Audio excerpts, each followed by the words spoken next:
Hi friends, ಎಲ್ಲರಿಗೂ ನಮಸ್ಕಾರ. ಇವತ್ತು ನಾವು ನಿಮಗೆ ಟಗರು ಸಾಕಾಣಿಕೆ ಮಾಡಿರುವಂಥ ಶೆಡ್ಡು ಮತ್ತು ಅದರ ಕೆಳಗಡೆ ಕೂಡ ಕೋಳಿ ಸಾಕಾಣಿಕೆ ಮಾಡಿದ್ವಿ.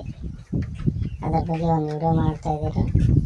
ನಾನು 16 ಬೈ 45 ಶೆಡ್ಡಿನ ಸೈಜ್ ಇದೆ. ಅದರಲ್ಲಿ 100 ಟಗರು ಸಾಕ್ತೀನಿ.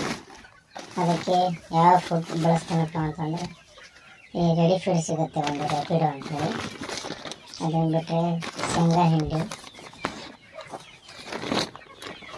ತದನಂತರ ಮೆಕ್ಕೆಜೋಳ. ಈ ಫ್ರೆಂಡ್ಸಿಗೆ ಟಗರು ಸಾಕಾಣಿಕೆಯಲ್ಲಿ ಕಂಪಲ್ಸರಿ ಮೇನ್ ಪಾರ್ಟ್ ಏನಪ್ಪ ಅಂದರೆ ಶೇಂಗಾ ಹಿಂಡಿ ಮತ್ತು ಫೀಡು. ಇದರಿಂದ ಮರಿದು ವೇಟ್ ಗೇನ್ ಆಗುತ್ತೆ. ಈಗ ನೋಡಿ ಫ್ರೆಂಡ್ಸ್, ಒಂದು ಶೆಡ್ಡು ಅಗಲಿಗೆ 16 ಫೀಟ್ ಇದೆ, ಉದ್ದಕ್ಕೆ 45 ಫೀಟ್ ಇದೆ.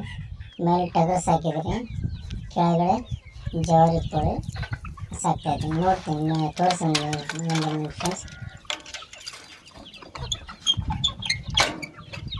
ನೋಡಿ, ಇದು ಜವಾರಿ ಕೋಳಿ ಸಾಕಿದ್ದು. ಇದಕ್ಕೆ ಫೀಡ್ ಕಾಸ್ಟ್ ಏನು ಜಾಸ್ತಿ ಬರೋಲ್ಲ.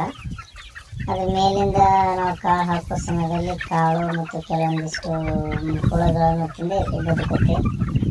ಇದು ಸುಮಾರು 3 ರಿಂದ 3.5 ತಿಂಗಳ ಒಳಗಡೆ ನ್ಯಾಚುರಲ್ ಆಗಿ ಬೆಳೆಸೋದು. ಪ್ಯೂರ್ ನಾಟಿ, ಮೈಸೂರು ನಾಟಿ ಅಂತೇಳಿ.